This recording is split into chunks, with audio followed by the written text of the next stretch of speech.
हर हर महादेव गुरु भाई एवं बहनों।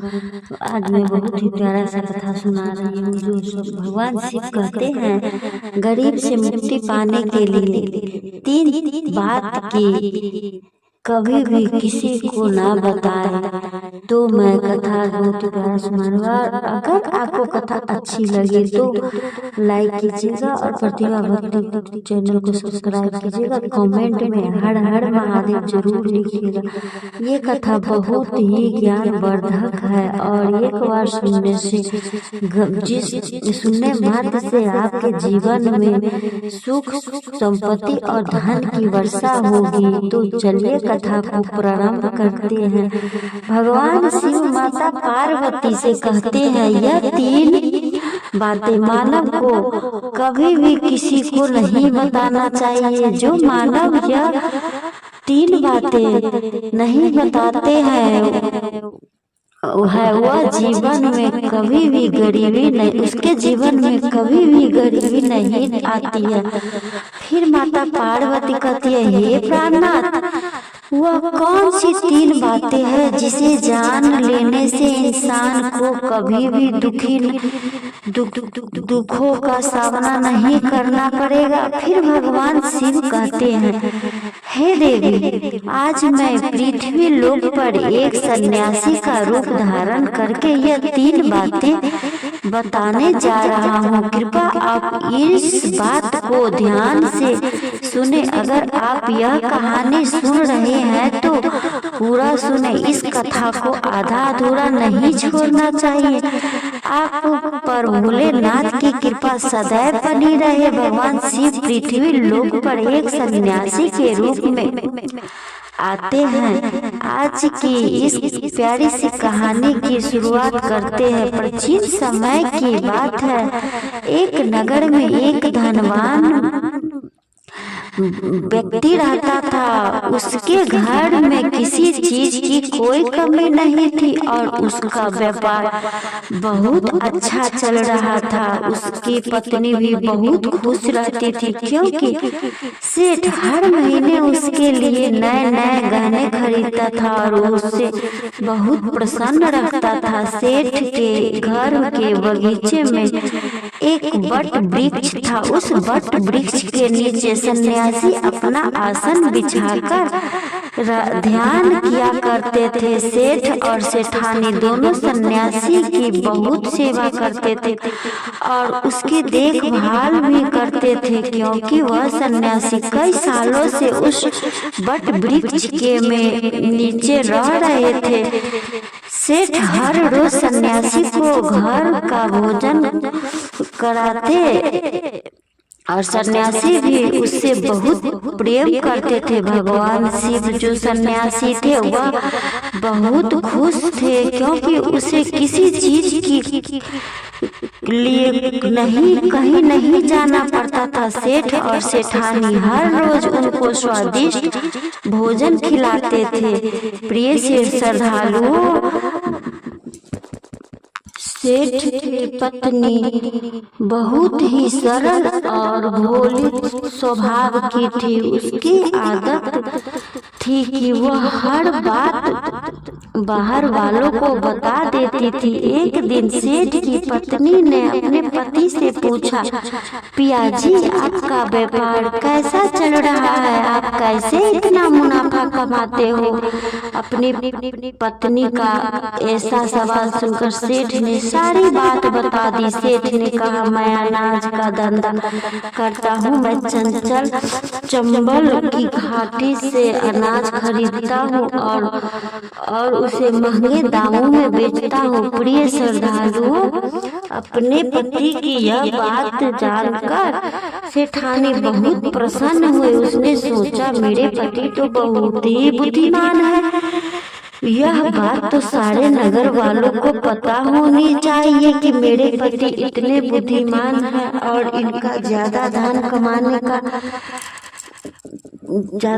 कमाते हैं। प्रिय श्रद्धालुओं, और सेठ की पत्नी ने पूरे नगर में यह बात फैला दी कि उसके पति इस तरीके से पैसा कमाते हैं। अब क्या था, नगर में कुछ लोग को जब यह पता चलती है कि सेठ किस प्रकार धन अर्जित करता है, किस प्रकार कमा रहा है, तो वे सभी भी अनाज का धंधा करने लगे और नगर के बहुत से लोग अनाज का व्यापार करने लगे। सेठ जो पहले कम दाम में अनाज खरीदता था, अब वही अनाज महंगे दामों में बिकने लगा है। सेठ का धंधा थोड़ा कम चलने लगा है, उसे मुनाफा नहीं होता और धीरे धीरे वह गरीब होता जाता है। सेठ का पूरा धंधा बैठ जाता है।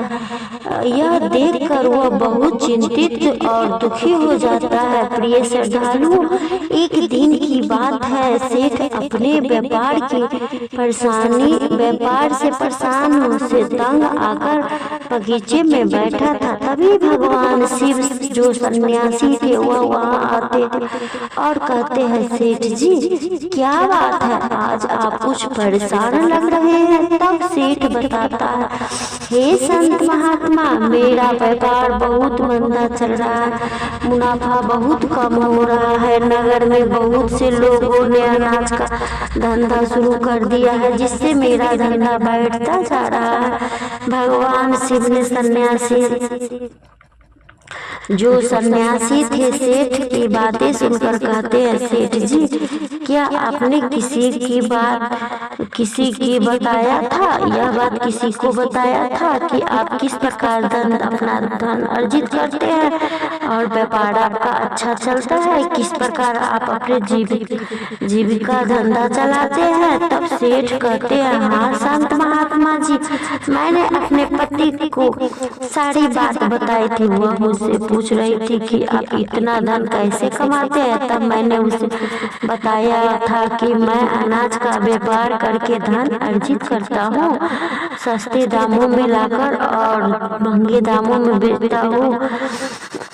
प्रिय श्रद्धालुओं और सन्यासी को सारी बात समझ में आ जाती है।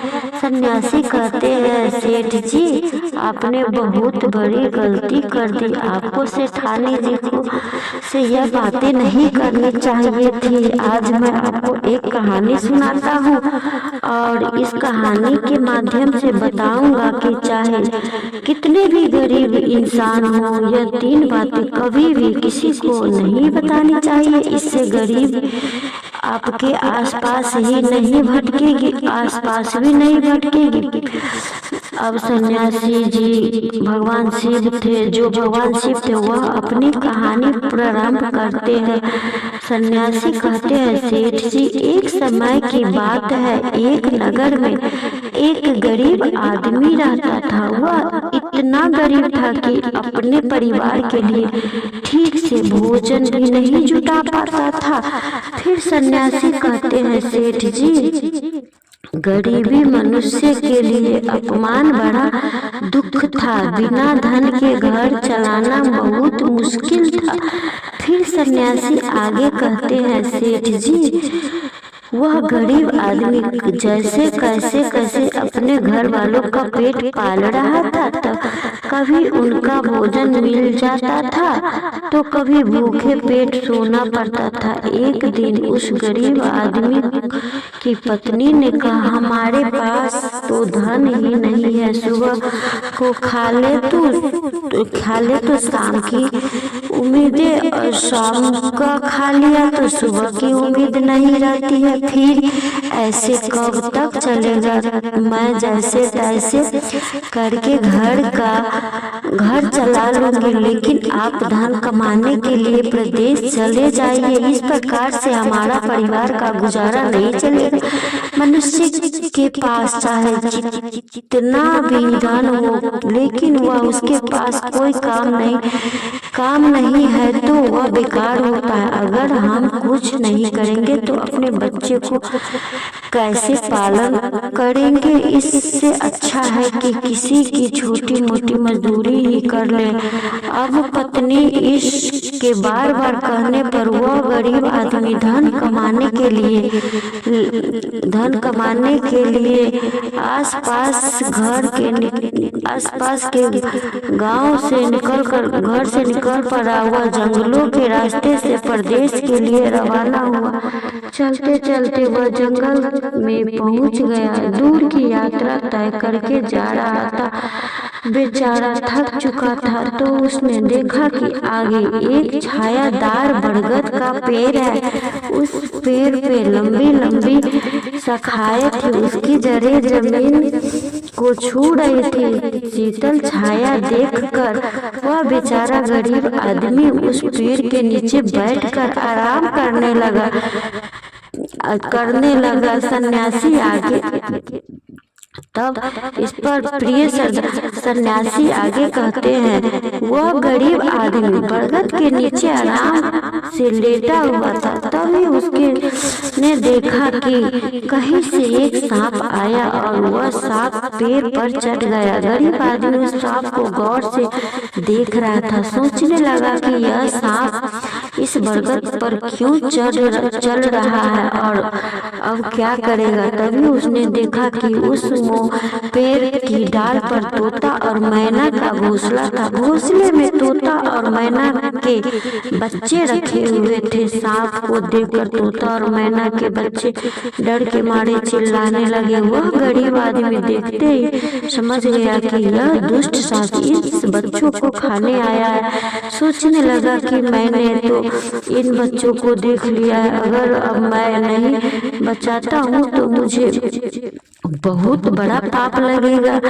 बच्चे को सांप से तो बचाना ही पड़ेगा मुझे। बच्चे तो बच्चे ही होते हैं, चाहे वह इंसान के हो या पक्षी के हो। बच्चे की हमेशा रक्षा करनी चाहिए। उधर एक सर्प बच्चे के पास पहुंच जाता है। तभी वह गरीब आदमी उठता है और फटाफट बरगद के पेड़ पर चढ़ जाता है। उससे उस सांप को मार गिराया और नीचे फेंक दिया। फिर उसी बरगद के नीचे आकर लेट गया। तोता और मैना के बच्चे अपनी रक्षा करने वाले उस गरीब आदमी को मन ही मन बहुत दुआएं देने लगे। श्रद्धालु इस समय तोता और मैना अपने बच्चों के पास आते हैं। अपने माता पिता के पास आया देख तोता और मैना के बच्चे बहुत खुश होते हैं और उन्हें पूरी घटना बताते हैं कि आज इस वृक्ष के नीचे जो इंसान लेटा है वह हमारे लिए देवदूत बनकर आया है। हमें खाने के लिए एक भयंकर सर्प आया था। इसी इंसान ने उस भयानक सर्प को मारकर हमारे प्राण बचाए है। हम इसके ऋणी हो गए। अगर यह इंसान उस सर्प को नहीं मारता तो आज हम घोंसले में जीवित नहीं होते। इसका हम पर बहुत बड़ा एहसान हो गया। अपने बच्चे के मुख में उस मुसाफिर की प्रशंसा सुनकर तोता और मैना बहुत खुश होते हैं। तोता और मैना उस गरीब आदमी के पास पहुंच जाते हैं और कहते हैं, हे मनुष्य, तुमने आज हमारे बच्चों की जान बचाकर हमें अपना ऋणी बना लिया है। आप कौन हो और कहाँ जा रहे हो? तोता और मैना ने पूछा। वह गरीब आदमी कहता है, हे पक्षियों, मैं एक गरीब आदमी हूँ और धन कमाने के लिए प्रदेश जा रहा हूँ। सफर का थका हारा था तो इस बरगद के नीचे छाया में बैठकर आराम करने लगा। तब मैंने देखा कि एक दुष्ट सर्प तुम्हारे बच्चों को खाने के लिए तुम्हारे घोंसले के पास जा रहा था। मैंने उसे मार डाला। फिर तोता और मैना बोले, भाई, तुमने हम पर बहुत बड़ा उपकार किया है। संसार में सबसे बड़ी खुशी बच्चों को से होती है। बच्चे से अधिक प्रिय तो किसी का कोई नहीं होता। अब भी तो धन कमाने अपने बच्चों के लिए जा रहे हो। आपने हमारे बच्चों की जान बचाई है तो हम आपके बच्चों की भूख मिटाना चाहते हैं। तब उन्होंने बताया, हम दोनों तोता और मैना पक्षी है, हम हमेशा कीमती मोती रखते हैं और हमने सुना है कि यह मोती मनुष्य के लिए मूल्यवान होते हैं। हम तुम्हें कुछ मोती देते हैं, तुम उन्हें बेचकर बाजार से कुछ खाने पीने का सामान ले आओ और आज से तुम यहीं रहकर हमारे बच्चों की देखभाल करते रहना। हम तुम्हें इसी तरह से रोज एक कीमती मोती लाकर देते रहेंगे। तोता और मैना की बात सुनकर वह गरीब आदमी खुश हो गया। सोचता है कि अगर हमें यही धन मिलेगा तो बाहर क्यों जाएंगे। प्रिय श्रद्धालु, वह आगे कहता है कि सेठ जी, वह गरीब आदमी तोता से कुछ मोती लेकर बाजार गया है और अपने खाने पीने का सामान खरीद लाया है। उस वृक्ष के नीचे उसने एक झोपड़ी बना ली और वहीं रहने लगा और तोता मैना के बच्चों की देखभाल करने लगा। अब तो तोता और मैना निश्चिंत हो गए, उन्हें अपने बच्चे की रक्षा करने वाला मिल गया था। अब वह निश्चिंत होकर भोजन के लिए सुबह अपने घोंसले से उड़ जाता था और शाम होते ही लौट आता था। अपने बच्चे के घोंसले में सुरक्षित देखकर वह बहुत खुश होते थे और उस गरीब आदमी के धन्यवाद करते थे और उसे कुछ मोती लाकर देते थे। इस तरह से धीरे धीरे तोता और मैना की नौकरी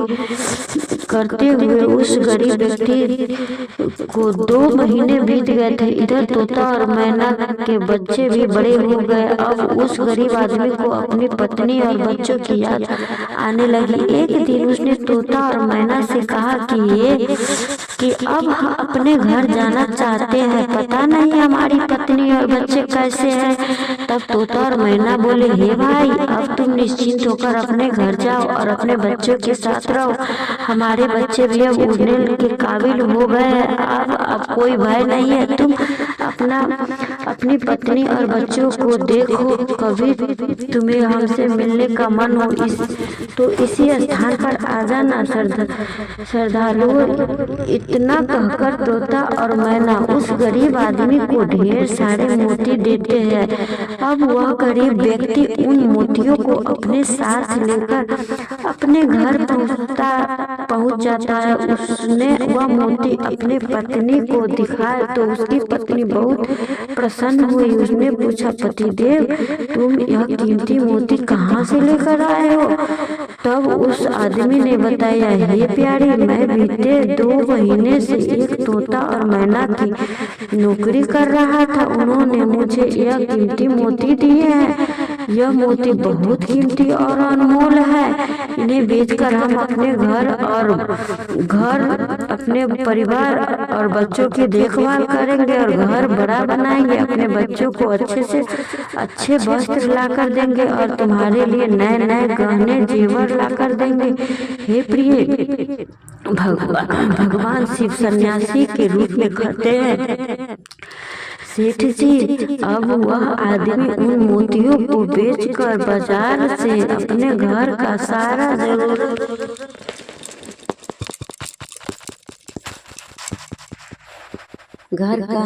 जरूरी सामान लाया और बड़ा सा घर बनवाने लगा और वह आराम की जिंदगी जीने लगा। प्रिय, उस नगर के राजा प्रताप सिंह एक अजीब रोग से ग्रसित हो गए थे। नगर में दूर दूर से बड़े बड़े वैद्य राजा को देखने आए और अपने अपने तरीके से इलाज शुरू कर दिया, लेकिन राजा के स्वास्थ्य में कोई सुधार नहीं हुआ। तब किसी के इलाज से राजा ठीक नहीं हुआ तो एक वैद्य ने राजा से कहा, महाराज, आपकी जिंदगी बच सकती है अगर आपको तोते के बच्चे का मांस मिल जाए तो आप हमेशा के लिए ठीक हो जाएंगे। इस प्रकार वैद्य की बात सुनकर राजा प्रताप सिंह ने अपने राज्य में घोषणा करवा दी कि जो कोई तोता ला कर देगा उसे सोने के सिक्के दिए जाएंगे। प्रिय श्रद्धालु, धीरे धीरे यह बात पूरे राज्य में फैल गई। सब लोग तोते की तलाश करने लगे, इधर उधर करने में लगे, इधर उधर लगे, पर किसी को भी तोता नहीं मिला। एक दिन गरीब आदमी की स्त्री अपने पड़ोस में कुछ स्त्रियों के साथ बैठकर बात कर रही थी। कुछ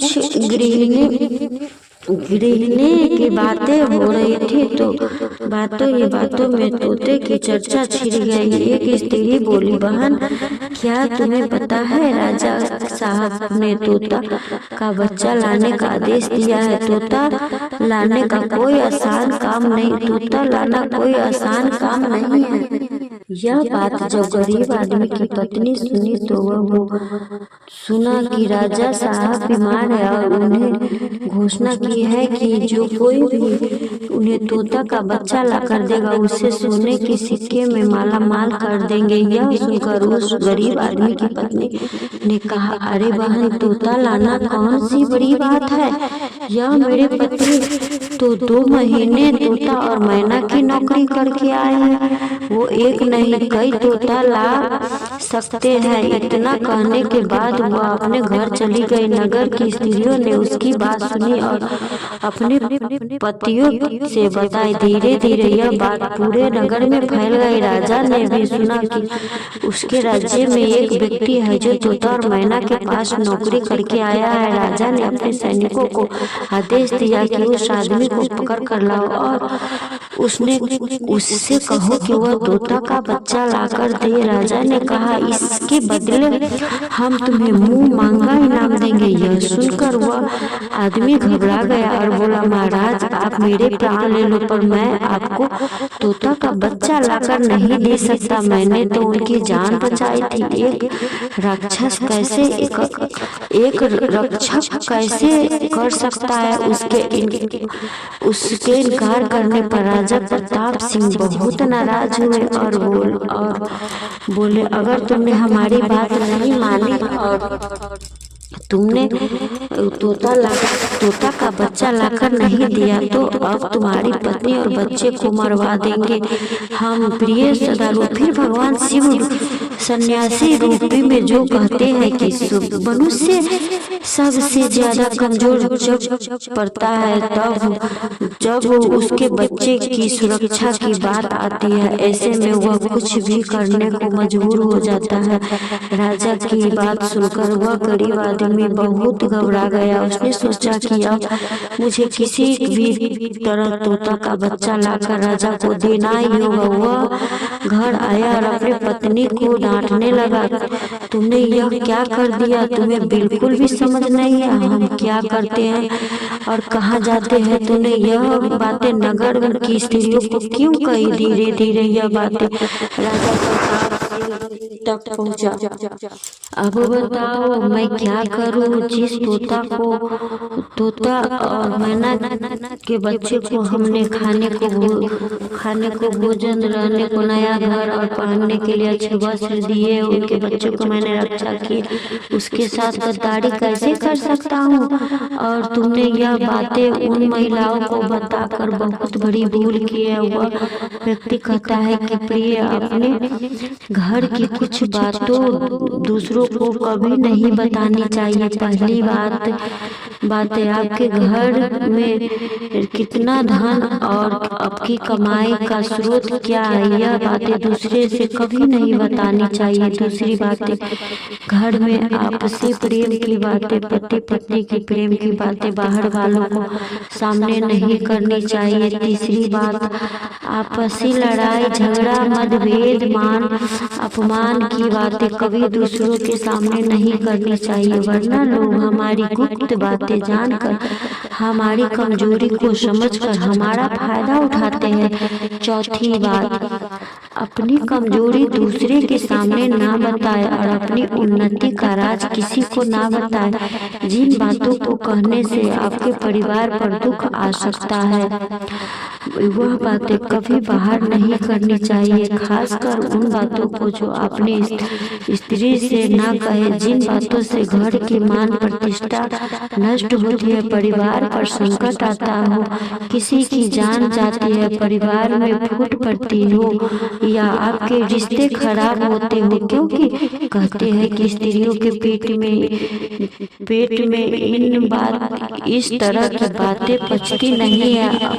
अब वह गरीब आदमी बोला, प्रिय, तुम्हारी यह गलती आज हमारे परिवार को मौत के मुंह में डाल रही है।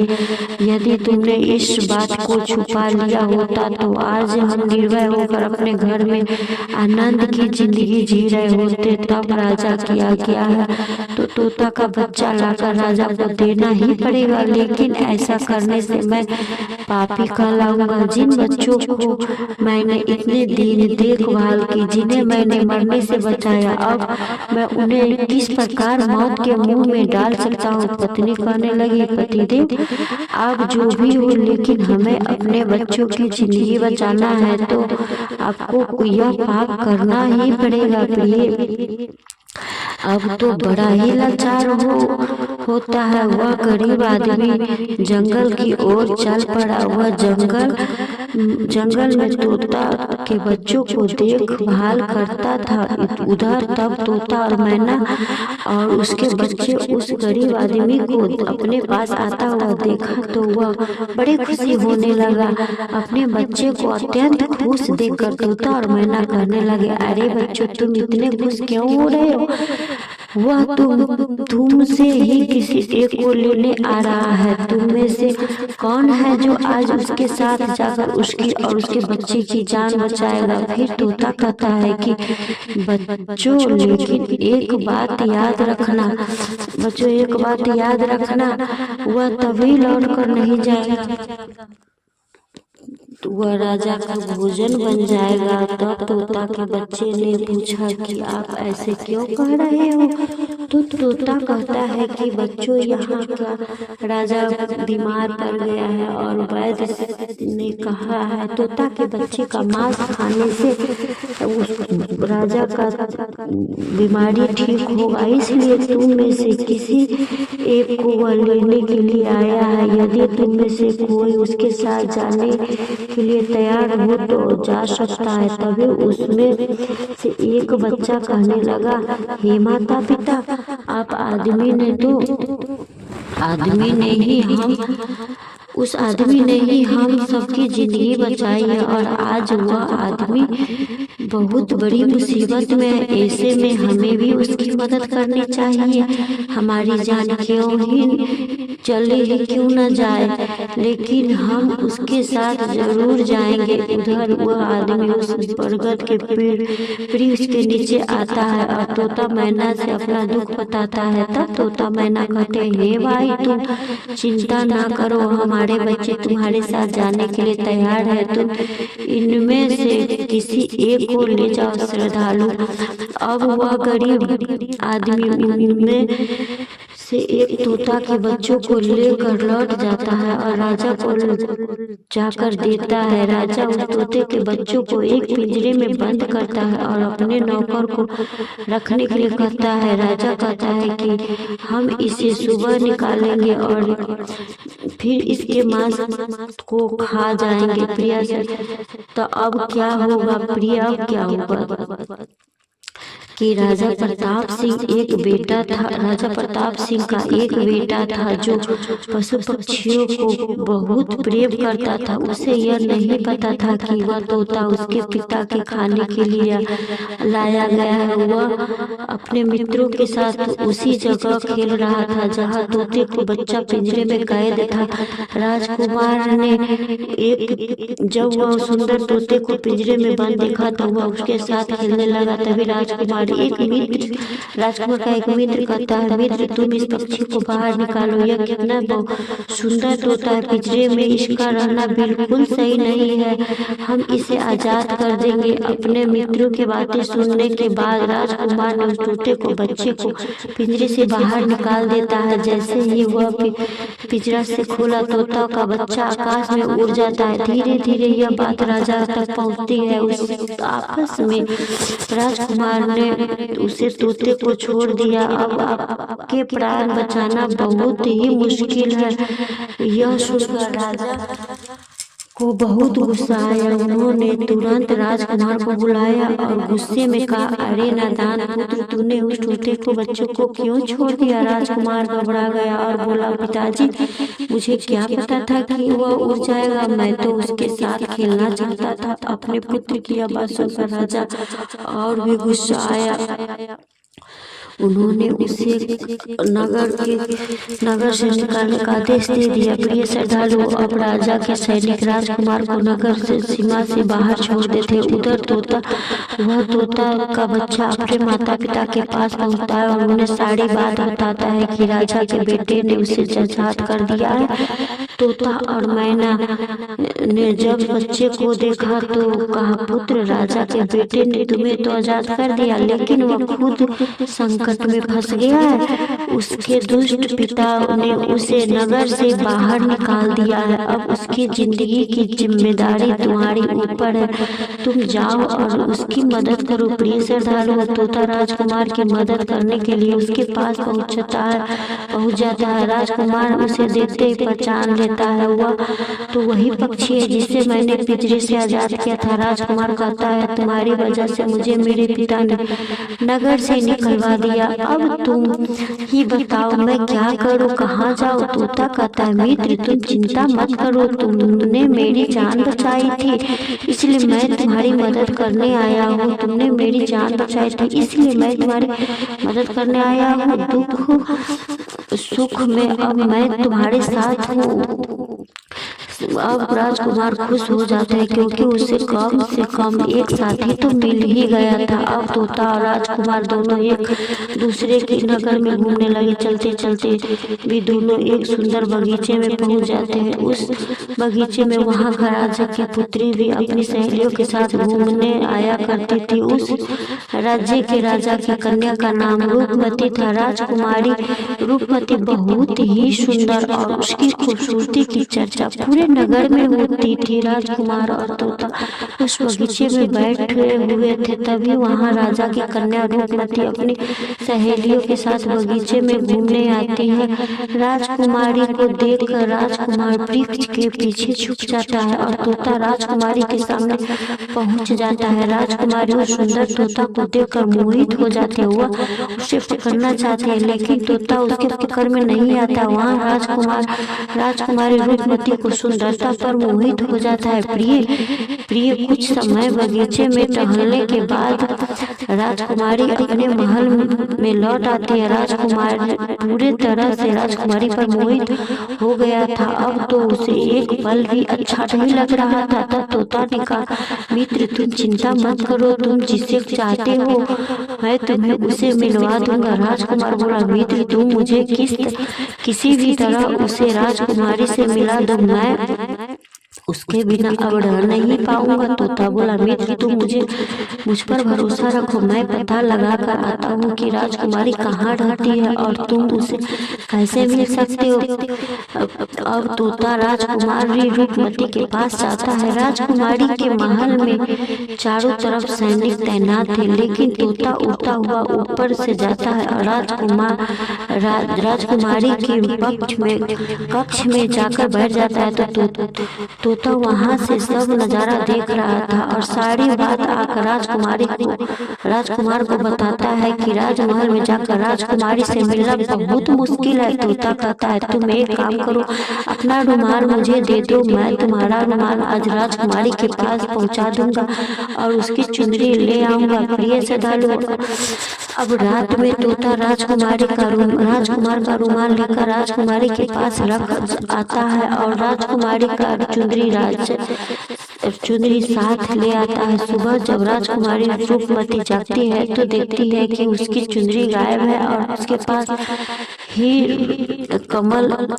पास ही कमल रखा हुआ है, रुमाल रखा हुआ है। राजकुमार तुरंत समझ जाती है राजकुमारी की रात में कोई पुरुष उसके कक्ष में आया था। उसने देखा कि उसकी चुनरी गायब है और उसकी जगह किसी पुरुष का रुमाल रखा हुआ है। राजकुमारी बहुत व्याकुल हो जाती है और अपने सभी सिपाहियों को सावधान कर देती है। वह सिपाहियों से पूछती है कि रात में उसके पास कौन आया था, लेकिन किसी के पास कोई जवाब नहीं नहीं था। अब वो राजकुमारी के कक्ष की सुरक्षा और बढ़ा दी जाती है। प्रिय रात में फिर से तोता राजकुमारी के कक्ष में जाता है और अपने मित्र के द्वारा लिखी हुई चिट्ठी को राजकुमारी के पास रख आता है। अगले दिन राजकुमारी जागती है और चिट्ठी पढ़ती है तो उसे लिखा होता है कि राजकुमारी, मैंने जब से तुम्हें देखा तब से मैं अपना तुम्हारा हो गया हूँ। मैं तुमसे विवाह करना चाहता हूँ। अगर तुम्हें मुझसे मिलना है तो तुम अपने बगीचे में आ जाना, मैं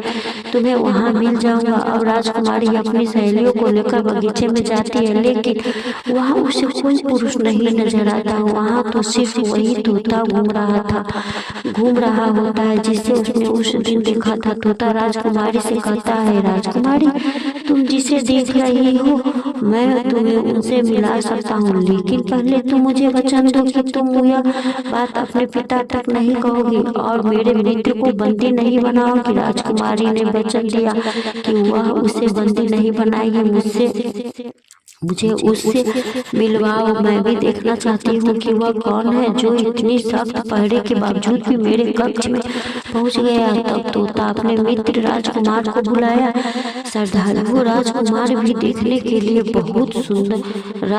में बहुत सुंदर था। उसकी सूरत देखकर राजकुमारी भी उस पर मोहित हो गई। तब राजकुमार आता है और राजकुमारी के पास बैठकर बड़े ध्यान से उसकी सुंदरता चेहरे को निहारने लगता है। राजकुमारी ने पूछा, तुम कौन हो और इतने कड़े पहरे के बाद भी तुम मेरे कक्ष तक कैसे पहुंच गए? राजकुमार बोला, प्रिय, जब दिल में प्रेम हो तो कोई भी कार्य संभव नहीं होता है। जब से मैंने तुम्हें देखा है तब से मैं तुम्हें प्रेम करने लगा हूँ और तुमसे विवाह करने की इच्छा रखता हूँ। जब राजकुमारी ने पूछा कि तुम कौन हो और कहाँ से आए हो, तब राजकुमार ने अपनी पूरी कहानी उसे सुनाई। राजकुमार ने की कहानी सुनने के बाद राजकुमारी के मन में उसके लिए सहानुभूति हो गई और वह रोजाना राजकुमार से रूपमती उस राजकुमार से मिलने उस बगीचे में आया करती थी। एक दिन राजकुमारी ने कहा, राजकुमार, मेरे पिता तुम्हारे साथ मेरा विवाह कभी नहीं करेंगे, इसलिए मैं तुम्हारे साथ भाग चलती हूँ और कहीं दूसरी जगह चलकर हम अपना विवाह कर लेंगे और आनंद पूर्वक रहेंगे। प्रिय,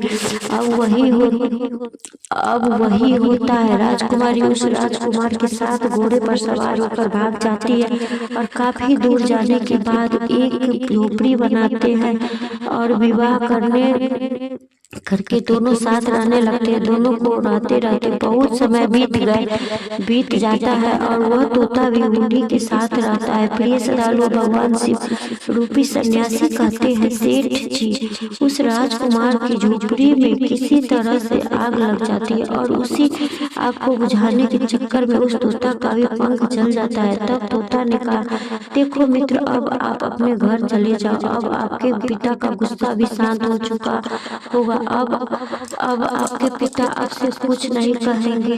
जब वह आपको अपनी बहू के साथ देखेंगे तो वह आपको माफ कर देंगे। मेरा तो एक पंख जल गया है, मैं उड़ नहीं सकती, इसलिए मैं कुछ दिन तक यहीं रहकर अपना पंख होने का इंतजार करता हूँ। जब मेरा पंख दोबारा उग जाएगा तो मैं आपसे मिलने जरूर आऊंगा। इस प्रकार से वह दोनों राजकुमार और उसकी पत्नी अपने नगर के लिए चल देते हैं। चलते चलते रास्ते में एक नदी पड़ती है। उस नदी पर एक नाविक नाव चलाता था। राजकुमार अपनी पत्नी को लेकर नाव में बैठ जाता है। जैसे ही नाव नदी के बीच में पहुंचती है तो राजकुमार देखता है कि एक चूहा बार बार नाव पर चढ़कर आता है, लेकिन वह नाविक उसे हटा नदी में गिरा देता है। कई बार उस चूहे को नाविक हटा देता है। तब राजकुमार कहने लगा, अरे यह बेचारा इस प्रकार से तो जल में डूबकर मर जाएगा। यह अपने प्राणों की रक्षा करने के लिए इस नाव पर चल रहा है, इसे चढ़ जाने दो। जब राजकुमार ने नाविक से कहा कि आप इसे चूहे को चढ़ जाने दो, तो राजकुमार के कहने पर नाविक ने चूहे को अपनी नाव पर चढ़ जाने दिया। जैसे ही चूहा नाव के अंदर आया, वह अंदर जाकर छुप गया। थोड़ी देर बाद उसने देखा कि नाव के अंदर धीरे धीरे पानी आने लगा। प्रिय श्रद्धालु, इस चूहे ने नाव को काट कर उस में छेद कर दिया था, जिससे नाव में पानी भरने लगा। जब नाव में पानी भरने लगा तो नाव पानी में डूबने लगा। धीरे धीरे जब नाव पूरी तरह डूब गई तो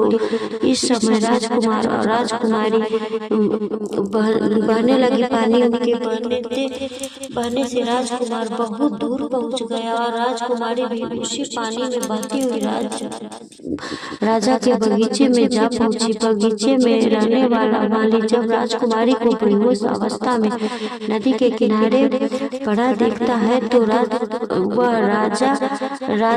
राजमहल जाकर राजा को यह खबर देता है। राजा जब सुंदर लड़की को देखता है तो वह उस पर मोहित हो जाता है और सुंदर राजकुमारी को देखकर उसे अपने महल में ले आता है और राज वैद्य को उसका इलाज करवाता है।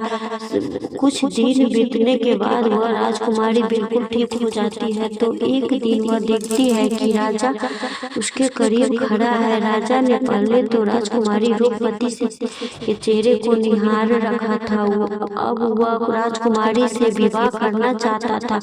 राजा कहने लगा, हे राजकुमारी, तुम्हारी भी इस दुनिया में कोई नहीं है, अब तुम हमारी पत्नी बन जाओ, तुम हमारी पत्नी बन जाओ और हमारे महलों में बड़े आराम से रहना।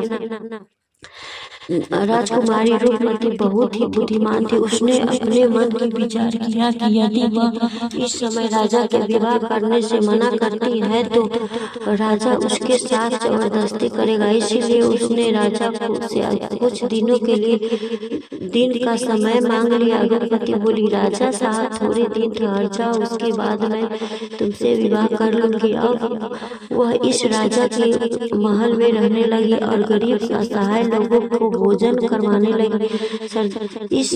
इधर अब क्या होता है, उसका जो पति था राजकुमार जो पानी में बह गया था, वह बेचारा मुसीबत का मारा इधर उधर घूमता हुआ उसी जगह से भोजन का तलाश में पहुंच जाता है जहां राजकुमारी गरीबों को भोजन कराती थी। वही राजकुमार भी पहुंच गया। राजकुमारी ने उसे देखते ही पहचान लिया और उसकी आंखों में आंसू आ गए। राजकुमारी ने राजकुमार को एकांत में बुलाया और सारी बात बताया। उसने कहा, है स्वामी, आप यहाँ आराम से रहिए और इसी राज की नौकरी कीजिए। जब हमें मौका मिलेगा तब हम यहाँ से भाग चलेंगे। राजकुमार उसकी बात से सहमत हो गया और राजा का नौकर बनकर महल में रहने लगा। वह राजकुमारी रूपमती की सहायता करने लगा और गरीब को भोजन परोसने लगा। लेकिन राजा को यह नहीं पता था कि राजकुमार उसका पति है। राजा को उसे अपना नौकर समझता था। और इस प्रकार राजकुमारी रूपमती राजकुमार के साथ पक्षियों को दाना चुगाती थी। एक दिन वही तोता को राजकुमारी के यहाँ दाना चुने आया। अब उसके नए पंख निकल आए थे। जब उसने दाना चुंगा तो राजकुमार और राजकुमारी को पहचान लिया। राजकुमारी ने तोता को देखा तो उसकी आंखों में आंसू झलक आए। उन्होंने तोता को पूरी कहानी सुनाई कि वह इस प्रकार से वहां फंस चुकी है और राजा को भी नहीं पता है कि पति पत्नी है। तब तोता कहने लगा, हे राजकुमार, आप चिंता मत करो, आज रात राजा के सभी सैनिक सो जाएंगे। जब हम तुम्हें यहाँ से निकाल कर तुम्हारे पिता के घर पहुँचा देंगे। वही हुआ जो होना था। जब रात होती है तो राजा के सभी सिपाही गहरी नींद में सो जाते हैं। जब सभी सैनिक सो गए तब इस प्रकार राजकुमार और राजकुमारी महल से निकल पड़े। रात के अंधेरे में वे राजकुमार अपने पिता प्रताप सिंह के राज्य में पहुंच गया। राजकुमार अपने पत्नी को साथ लेकर अपने पिता के पास पहुंचा। उन्हें देखकर राजकुमार का पिता बहुत प्रसन्न हुआ। उसे अपने करने का पछतावा हुआ कि उसने अपने पुत्र को नगर से निकालकर बहुत बुरा किया। हुआ बार बार अपने पुत्र से क्षमा मांगता। तब राजकुमार ने बताया, हे पिताजी, मेरी रक्षा इस तोते ने की जिसे आप मार कर खाना चाहते थे। मेरे प्राण बचाया और मुझे शत्रुओं से भी छुटकारा दिलाया है। राजकुमार के मुख से तोते की बात सुनकर राजा बहुत प्रसन्न हुआ और उसी दिन से राजा ने प्रण किया कि आज से हमारे राज्य में कोई भी पशु पक्षी को नहीं मारेगा और सभी लोग उनका ध्यान देंगे। प्रिय सर, इसी इतनी कहानी सन्यासी सेठ जी से सुनता है और बताते हैं कि सेठ जी इस प्रकार कुछ बातें बताने पर जीवन में घोर संकट आ सकता है, इसलिए यह बातें किसी को भी नहीं बताना चाहिए। जैसे अपनी पत्नी को बताया कि आप किस प्रकार धन अर्जित करते हैं और आज आपका व्यापार खतरे में आ गया। प्रिय स्त्री को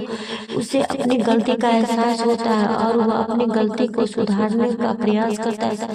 अगर आपको ये कथा अच्छी लगी हो तो कृपया कमेंट बॉक्स में हर हर महादेव जरूर लिखें। आपको यह कथा कैसी लगी कृपया कमेंट में जरूर बताएं। वीडियो पसंद आए तो लाइक करें और ऐसी और कथा सुनने के लिए मेरे चैनल को सब्सक्राइब करें।